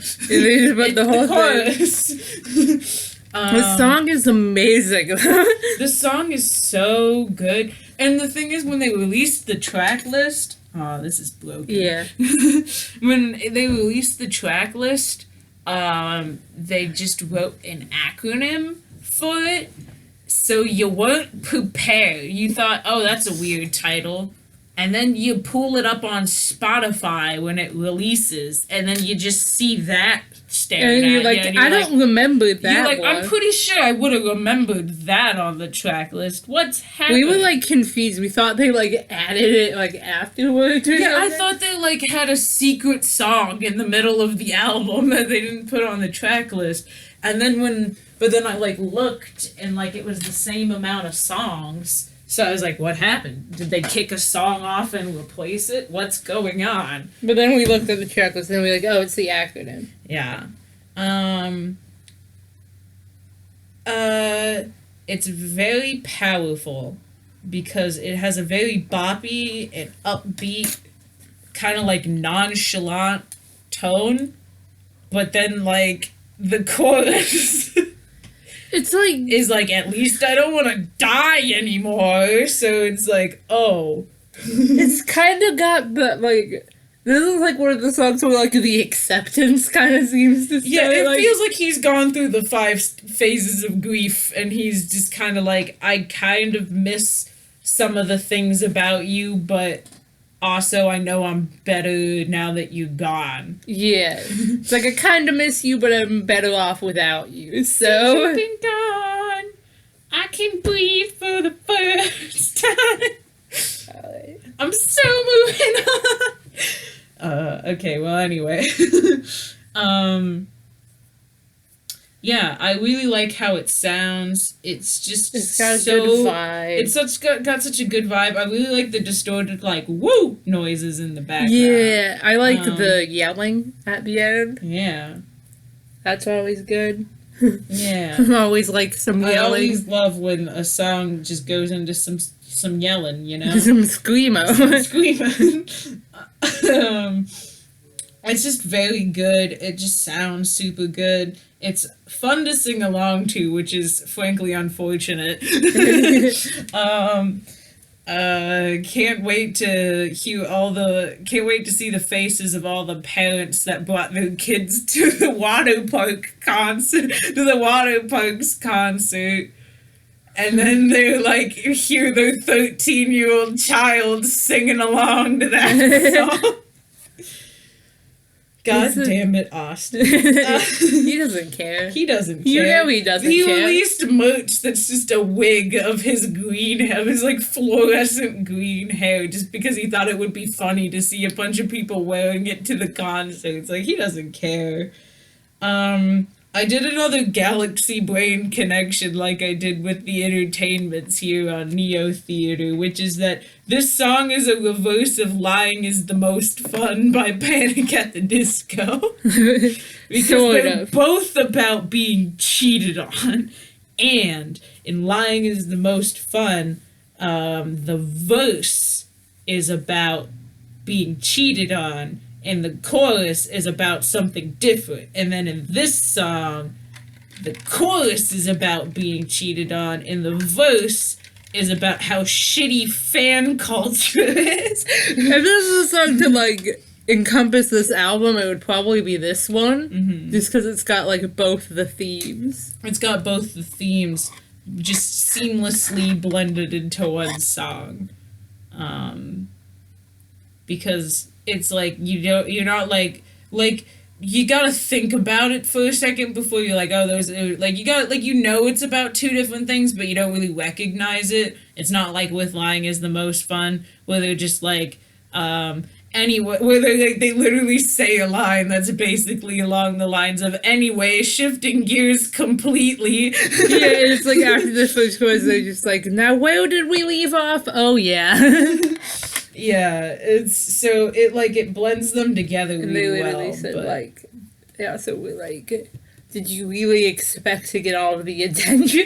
Like, did you really expect me to write a whole song about you? No. I wrote half a song. I wrote half a song about you about 5 times. But yeah, it's just a very good song. Absolute slapper. Yeah. We stand. One of the favorites. One of the favorites. Next is War Crimes, What a Mess, but like a good way. The song slaps. It's like real edgy, which I always appreciate. It's super edgy. The beat changes are so sudden. It's all over the place. The song is all over the place. Like, it starts out and it's got the weird like synth keyboard thing going on, and it's got like the drum and like the weird clapping thing, and you're like, ooh, this is powerful. And then it hits the chorus and it's like, it like starts off really dark and edgy, then it has like this like floaty kind of pre-chorus, and then like at the end of the pre-chorus it kind of goes back to edgy. And then it ends and it goes into the chorus and the pre-chorus and never shows up again. It's only before the first chorus. And it's like this and the chorus is like this upbeat, like pop punk kind of thing. And at the end of that, it gets so like electronic and glitchy. And then it goes back to like edgy and it goes even further and he's just like straight up like screaming. Yeah, it's like this like the we said grinding before, guitar. And then it goes, sounds like sonically the most like Tantrum Part 2, even though lyrically Turbulent is most similar to it. It goes back to being upbeat again at the end, I'd say, as I struggle to finish my sentence. I'm sorry. It just goes, it goes from him literally, like, he'll swing wildly from, like, being pissed as hell and, like, let's do this punk rock anthem and screaming to being like, I'll play along. It's like, what are you doing? And that chorus also kind of reminds me of like the older stuff again. Don't know why. Just does. And now this one has so many powerful lines. Like, I wrote down more for this one than any other. It's absolutely stellar. It's got like, this part isn't really a powerful line, but I think it's really funny, where he goes, like, he's, like, in his, like, full-on rage mode, and he just, like, let's go do some bad shit, and then in the background, you could just hear Austin going, what the fuck are you talking about? You don't even do bad shit. No, that wasn't Austin. That was, like, those are two different people, I think. Huh? It's, like, someone else says, what are you even talking about? And then Austin says, we don't even do bad shit. Because he was, like, listed a couple of these sentences, like, I'll call up, like, these people and let's go do some bad shit. And then I guess, presumably, one of the people he listed was like, what are you even talking about? He's like, we don't even... I love it when people put, like, talking in songs. Like, it kind of goes back to, like, the normal, like, so, like, the thing with, like, in-studio sounds that people just leave in, but, like, this one is, like, a little more intentional. Like, I don't know if they intentionally recorded that, like, with the idea of, like, let's put it in the song. If they recorded it and were like, hey, let's put it in the song. But it's not, like, at the end of a song, there's, like, a couple of things, like, them talking or laughing at the end of the recording, and they left it in, like, they specifically put it there, even if they didn't record it for the song. Yeah. I like that kind of stuff. I like it too. But anyway, I thought that was really funny because it's just like very self-aware, I guess. I also really like Unite and Shining Plastic. It's a good line. Yeah. God's favorite fucking boy band is also incredibly powerful. True. And as I said to Glitch the other day, it's like that line automatically takes you out of boy band territory. Yeah. Boy bands aren't allowed to say the fuck word. Oh my god, I've really been doing this for an hour and a half already. Alright, I'm we're not even almost done. Oh no, I forgot about that. We still gotta do simple creatures. Yeah, we're not no. almost done. Okay, anyway, I also really like the part where he starts screaming and he's just like, now keep that shit to yourself! I'm like, I can't even do it because I can't scream. I want to be able to. But he I does can't. it. But he does it, and it's great. Anyway, reboot time, because we gotta... We don't gotta book it. We don't. We don't. We have other things to do today, Yeah, and it's 1:30. But, like, the quality of the podcast can't suffer. I know. You just can't float around as much. Anyway, reboot. It's ominous as hell. Is it? Yes. Ominous, is that the right word? Maybe not, but like, it's a little spooky, but like, spooky's not the right word for it. It's a little spooky, but it's not spooky. It's just sort of like, kind of like edgy electropop. Mm-hmm. It's very like dark sounding, somewhat like a bit threatening. Maybe. Yeah, it's like a little bit threatening, yeah. It's like ominous because it's like kind of dark and like, he's kind of got this like ominous. Weird kind of like the same thing that he had in what song were we talking about? Where it's like I can't remember which one we were talking about. Where he's like it's like a little bit like monotone a little bit. Yeah. In parts of it and like it's just kind of like and like he kind of has like he puts like weird production on his voice sometimes. And he sounds it's like a little scary. He's like sounds like very like he has a very commanding presence in the song, but in like a very understated way. It's like it sounds very angry, but not like the way a lot of the songs sound angry, where he's like yelling. It sounds very angry in like a calm way, and like calm anger is just kind of terrifying.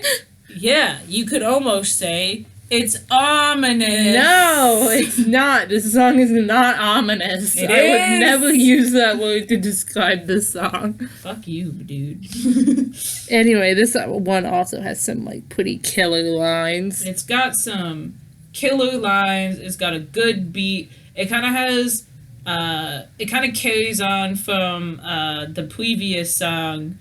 The really long acronym. Where it's just kind of like, I don't need you, but I still kind of miss you, but like, fuck off. Yeah. You know? Dream Boy. Uh-huh. I never promised you, Dream Boy. Very good. Love a reference. Uh-huh. Also, since when could he just, like, do that? Since when could he break it down so well? It's got such a good flow. Just like... The breakdown is just so fast.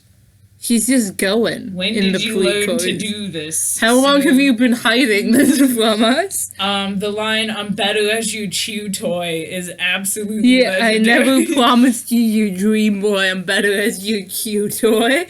I thought he was saying cheap toy at first, which also fits.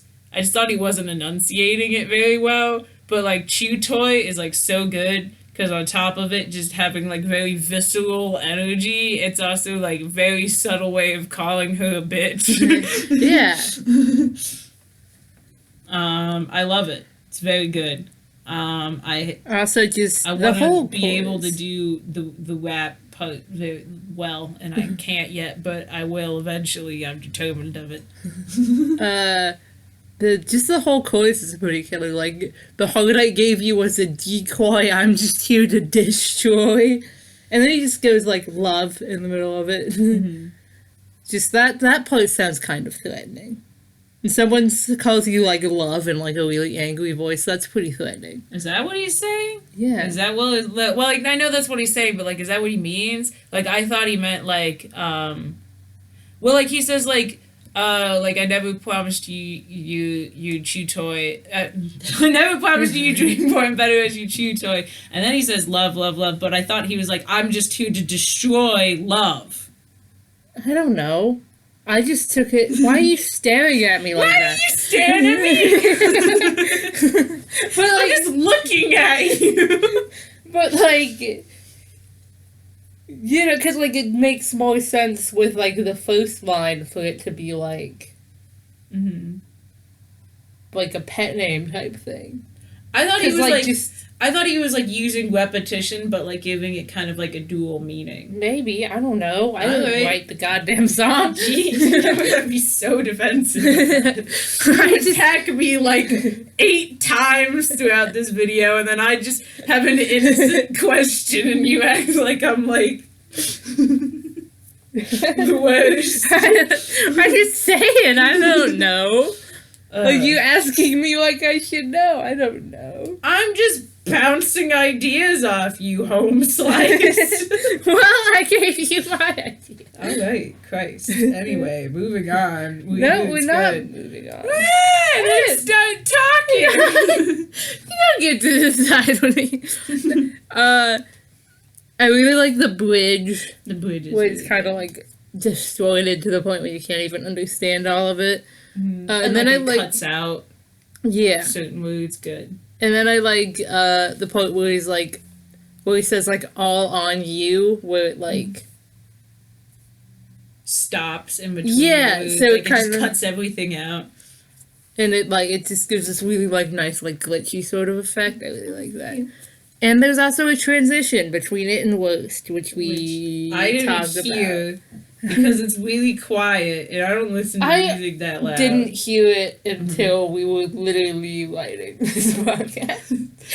Oh, okay. So you were roasting me for no reason, then, huh? You were acting like I was. No, you were acting like I was an idiot for not I was knowing just about the trying to transition. When tell it's like you. the only transition that actually Not goes the between only two one. songs, other than the one at the very end. And then you're like, you in and watch what happens next. okay, well that one is different because it wasn't what I was trying to communicate. And then you're just like, inform how you. could you not know I about the didn't say transition that. between Weeb and getting worse, even though I only learned about it 5 minutes ago? I didn't say that. I was Just the tone you had. Well, it's not the tone I meant to have. Well, then you're I bad was just trying to tell you, and then you were like, "No." So I was like, Because you said it like I was being stupid, and I was like, what are you talking about, dog? Because I was expecting you to be like, "Oh, is there?" But instead you were like, "No." Because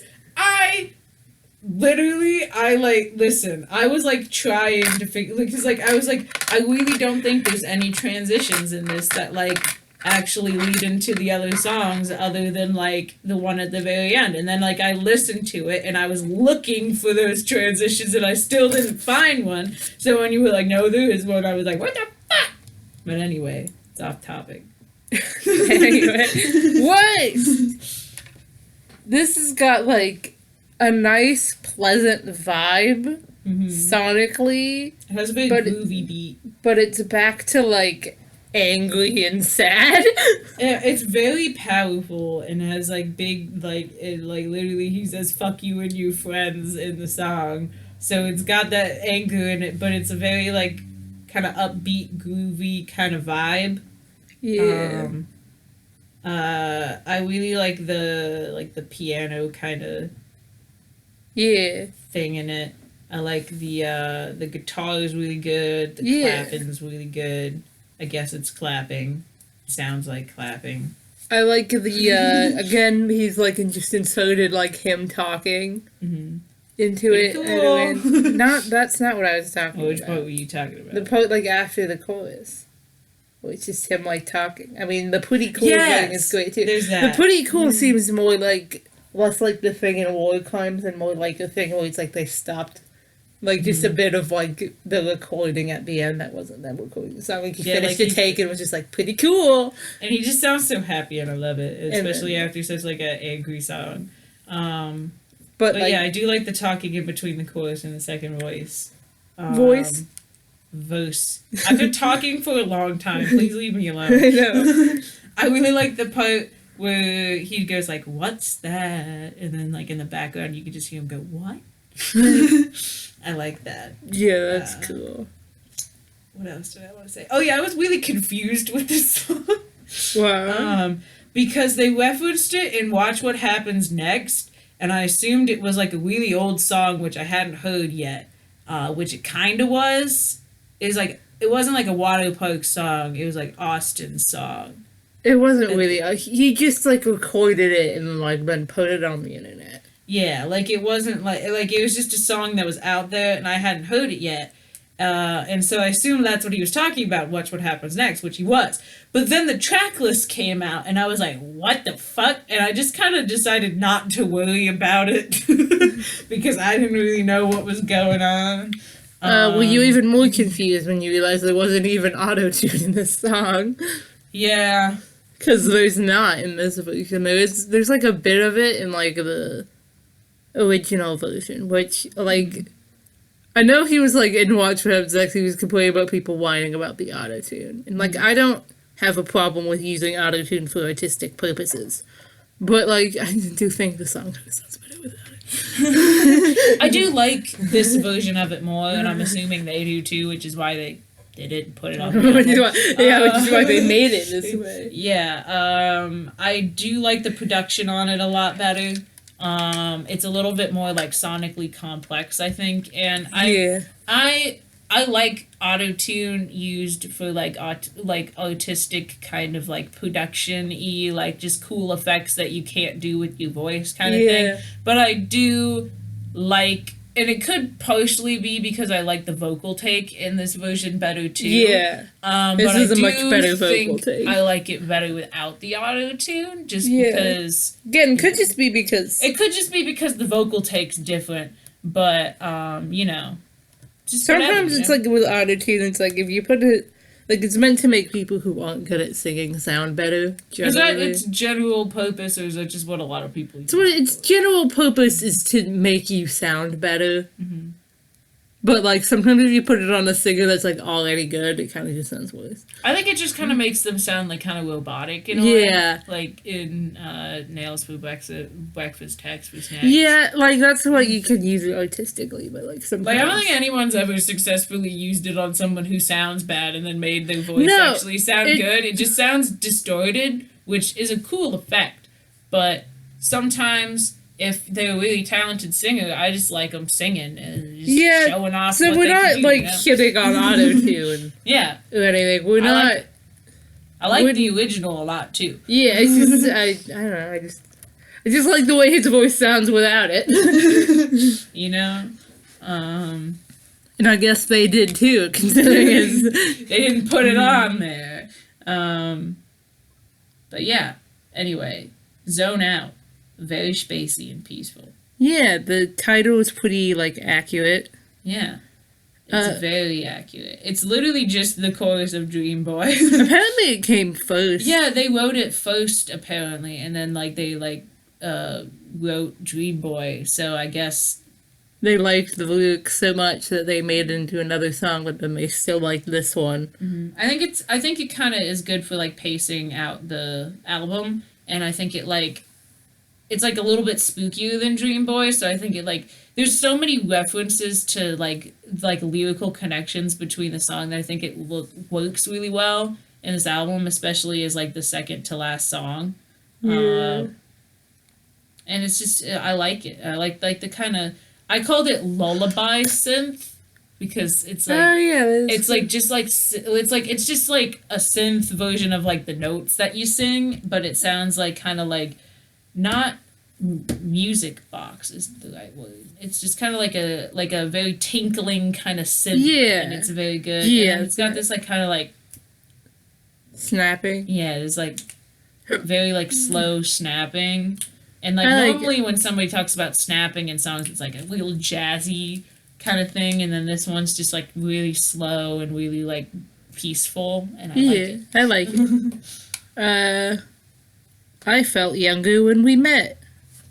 This is Slaps. the one that kind of reminds me of like the old stuff, but like only during the chorus. Mm-hmm. Like the chorus, again, the vocals. He just like, I think when he sings higher, he must like have sung higher on their older stuff, because every time I'm like, it kind of reminds me of his older stuff. It's like slightly like higher than how he usually sings. It's just so good.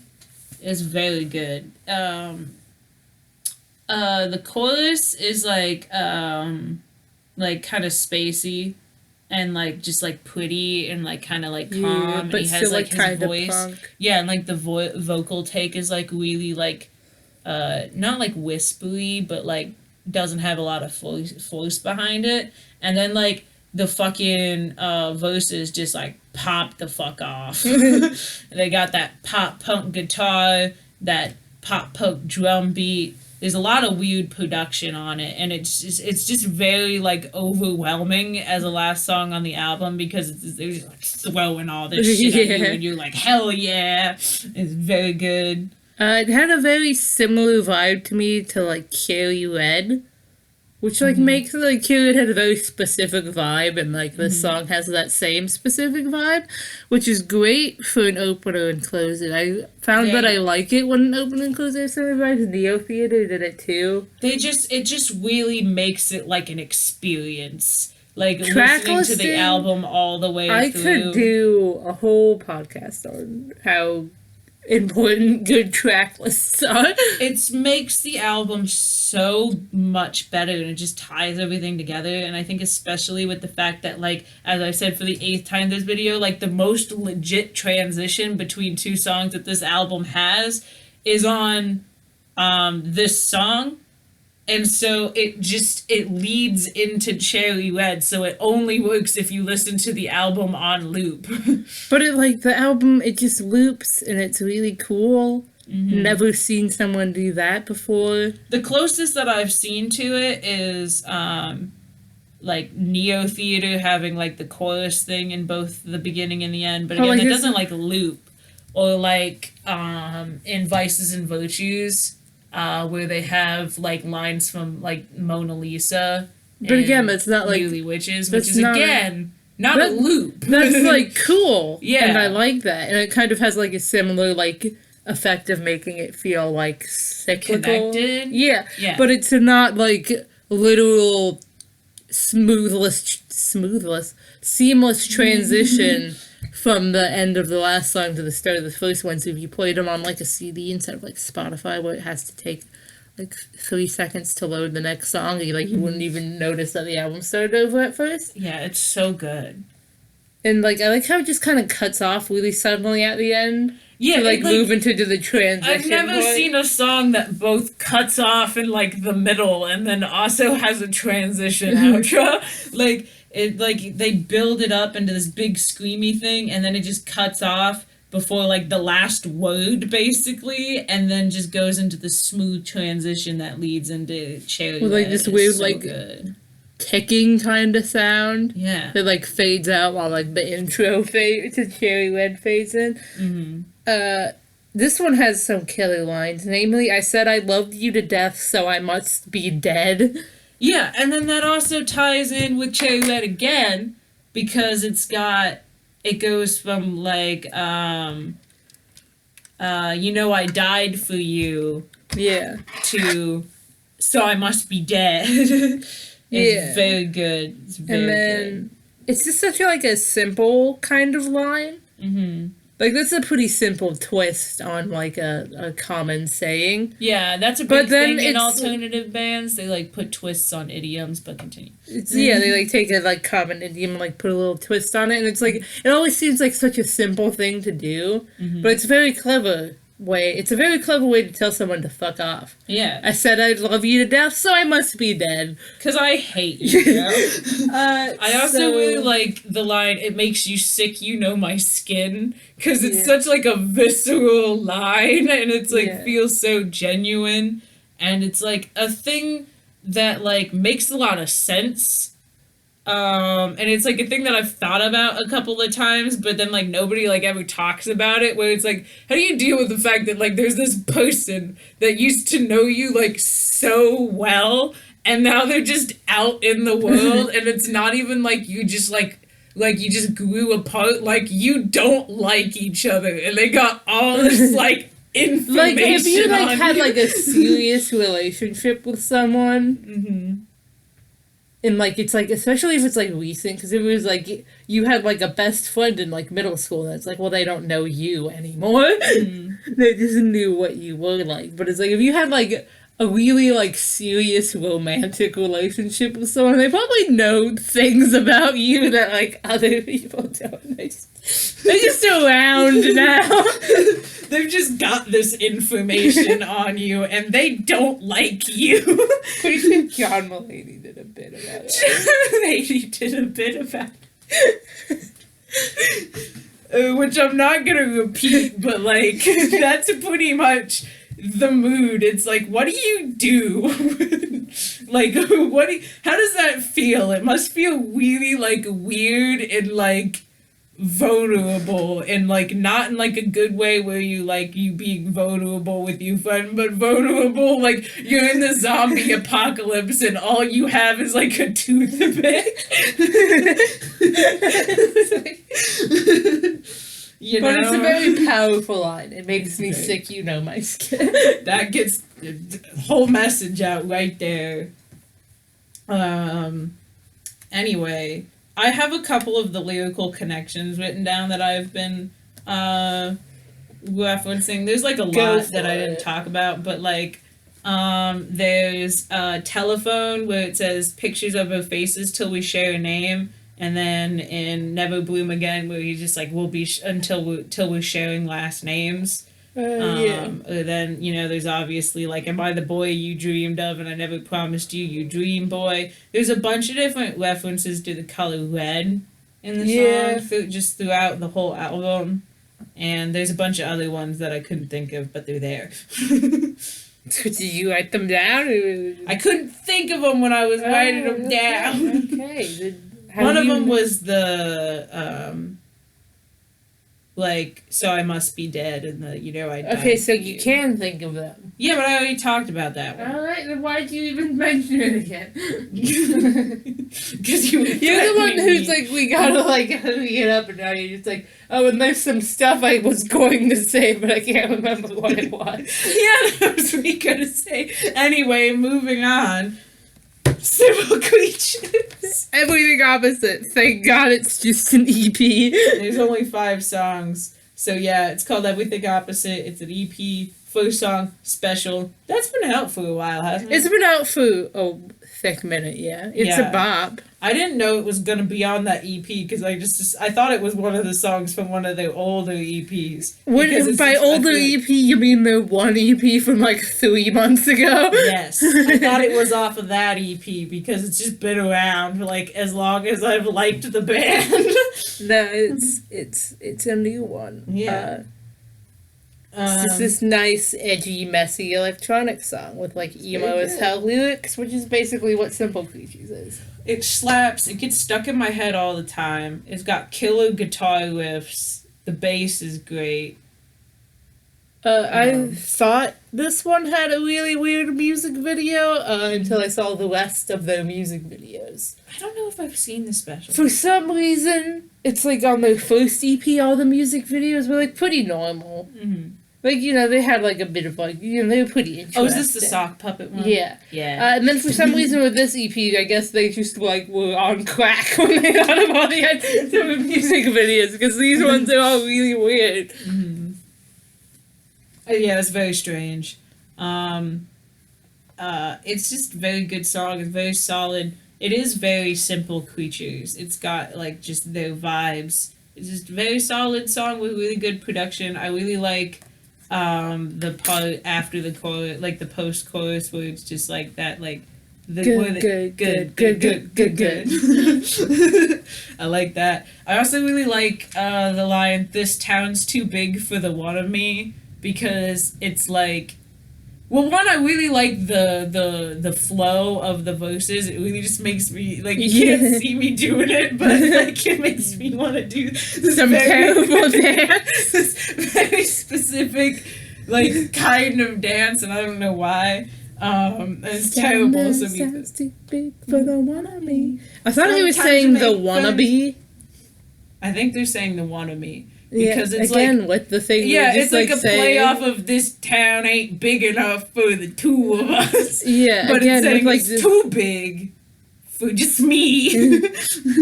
Back to the twisting common like sayings and stuff. Yeah, I like that a lot. I dig that so much. But yeah. Pretty much all I gotta say. Yeah, we don't have much to say about that one. It's been out for a while. It's been out for so long. It was like when I was writing about it, I was just like, I don't know, it's just a good song.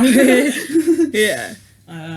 So the next one is One Little Lie. This sounds a bop as well. Love the music video. Yeah, it has a cool music video, a weird music video. It's like a normal music video, and then there's just weird stuff like put into it, like a couple of like things from special in there with the sock puppets, and then it's just got like weird fun facts written on it. If you haven't seen the music video, they essentially recorded a fairly normal music video, and then put like these overlays of like fun facts over it, and like half of the fun facts are like wrong because it's one little lie. Haha, get it? Yeah. You get it? You get it? So it like, you know, sometimes it'll be like, and then like some of the like things are like really like weird on the nose, like Alex's turn to sing, or EP title in 3, 2, 1. And like some of it's just like mixing up their names. Like at the beginning, they're like, "This is Mike and this is Alex," but it was like pointing to the wrong ones. Yeah, so it's just very funny. It's another very catchy song. All of the songs on this EP are like really catchy, and they get stuck in my head all the time. They're really good. It just digs into your brain. The guitar is slapping. I like that the beat is like really fast, especially with the drums, but like the singing isn't necessarily super fast. I don't know what you're talking about, but sure. Okay. I like how the chorus is like more chill than the verses, because like common music rules say that like the chorus should be like faster. But then they're not in this song, which I like it.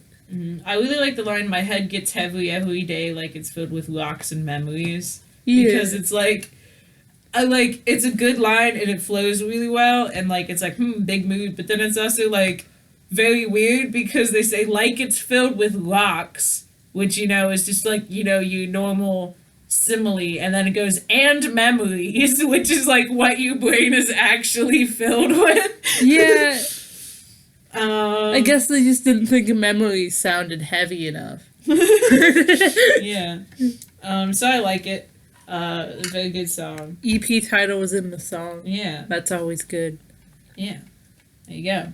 We like it. We've discussed in the past, maybe with each other, not sure if it's on this podcast, but we like it when there's like a title of like an album or an EP like in one of the songs, but it's not like the main line of one of the songs. Like it's not like it's a name, the album's named after a song, it's just named after a line, like Pray for the Wicked. Well, Pray for the Wicked is a main but line, it's not named after the song. It's not the song, yeah. It's not named after the song, or like, you know, everything opposite Fandom. Yeah. Because they do say Fandom in War Crimes. Yeah. Keep your fucking hands up. Tell me I look handsome. Anyway. It's not even the line. What? Well, no, it's not the line where they say Fandom. Well, they say it right before it. Yeah. They? Yeah. I didn't know all the words to that part, so I just sung the other half. Anyway. So the next one is Need Me. This one's got a very funky beat. It's Ooh, I had one more thing to say about One Little Lie. What? It's like kind of uplifting, but also like kind of sad at the same time. Yeah. I like that. Yeah. Anyway, that's it's all I like kind of sad, but kind of like it'll be all right. Yeah. I like that. Anyway, Need Me. Very funky beat. It's got like such a good vibe. I don't know how I feel like I've said that it. like 1,500 times. It just makes you want to like groove, you know? Yeah, it's just very chill. It's like chill and relaxing, nice. But in like a weirdly like powerful kind of way. Yeah. Like it's got that kind of like, it's got a lot of confidence. Yeah. And like suave almostness to it. But like it's very chill. Yeah. It kind of has that more, like, floaty vibe that I feel like a lot of, like, pop songs kind of go for, but, like, most of the time in pop songs, it's kind of boring.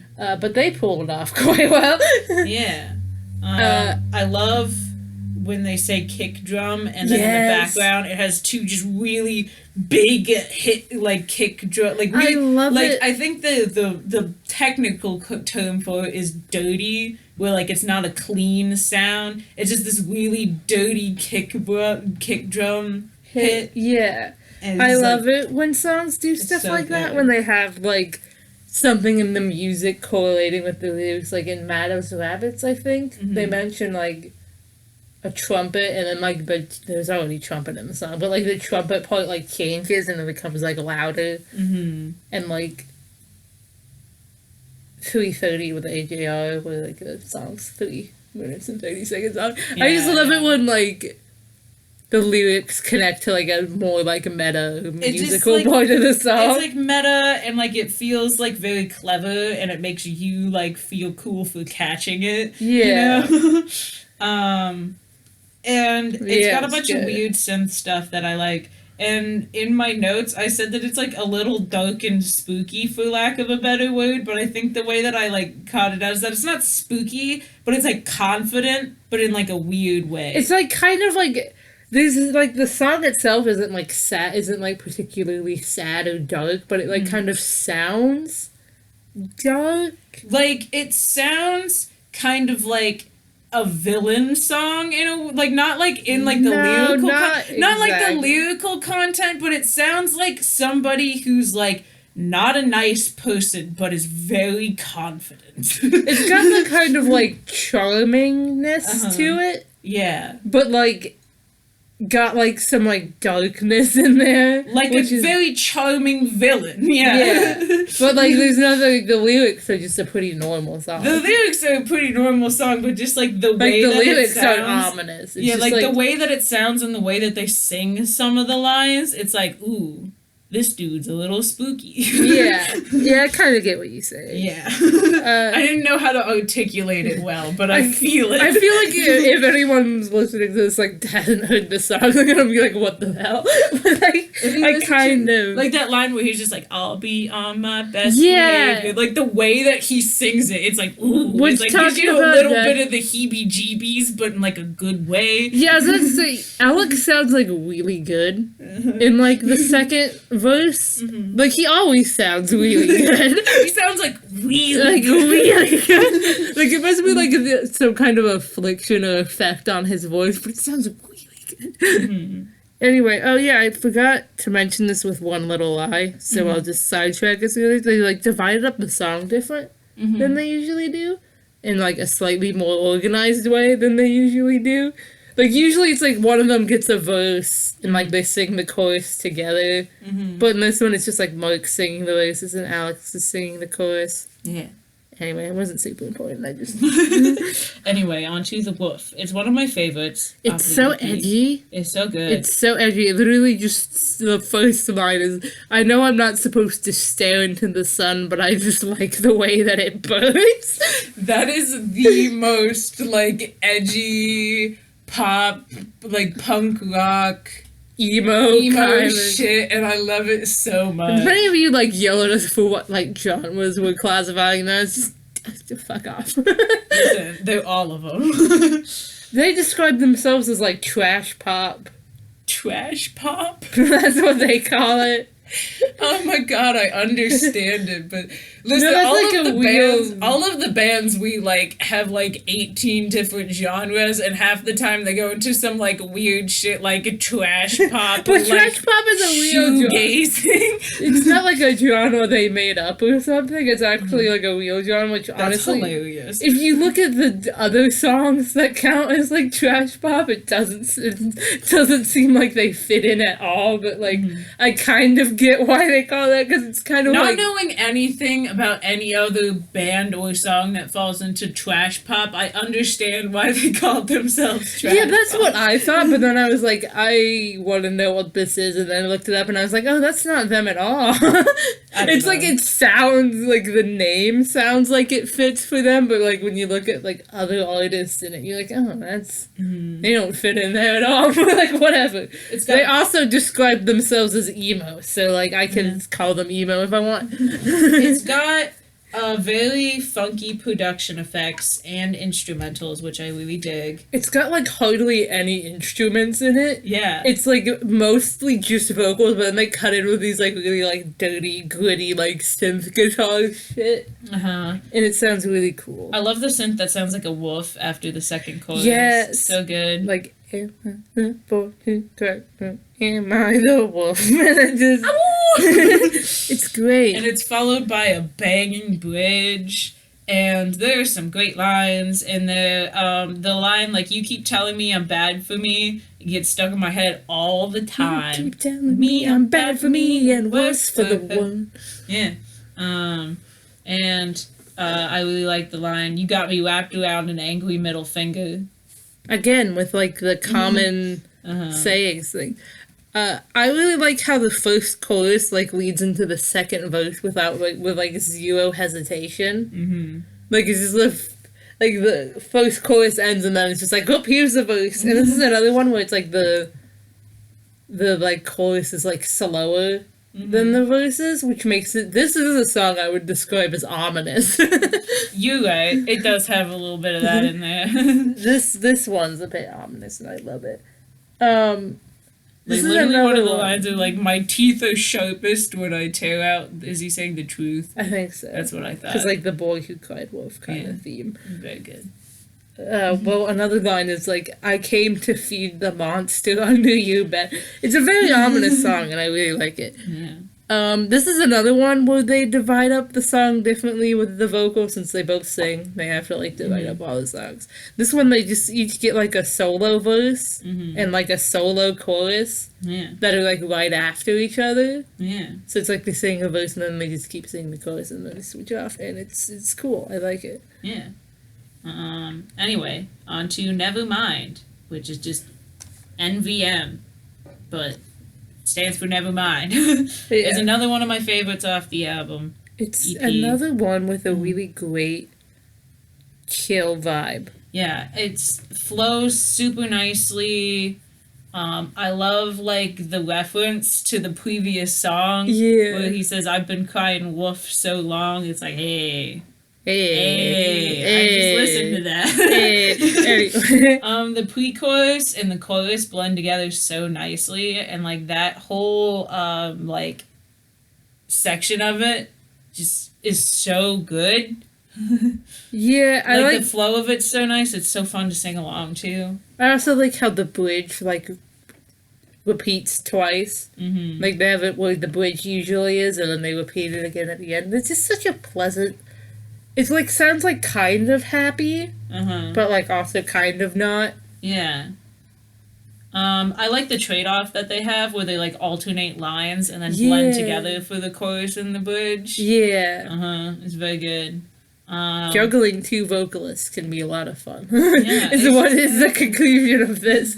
It's just a very good song. I just love singing along to it. Gets stuck in my head all the time. It's just like I love like the weird synth thing after like in the chorus. The weird instrumental. Just the instrumentals of the chorus. I don't know. It's very good. So on to the last song, which is called Thanks, I Hate It. It might be my top pick off the EP. I like the whole thing so much, but like this one just hits different. This one, I was like, when it first came out, because it was released before the EP, I was somewhat unsure about it before I listened to it. Because, like, that Thanks, I Hate It thing is, like, kind of like a meme-y kind of thing to say, and I was like, oh, what's this gonna be? But it makes perfect sense within the context of the song, because much like Watch What Happens Next, it's about how shitty fans of rock music are. Oh, yeah. They just absolutely snapped.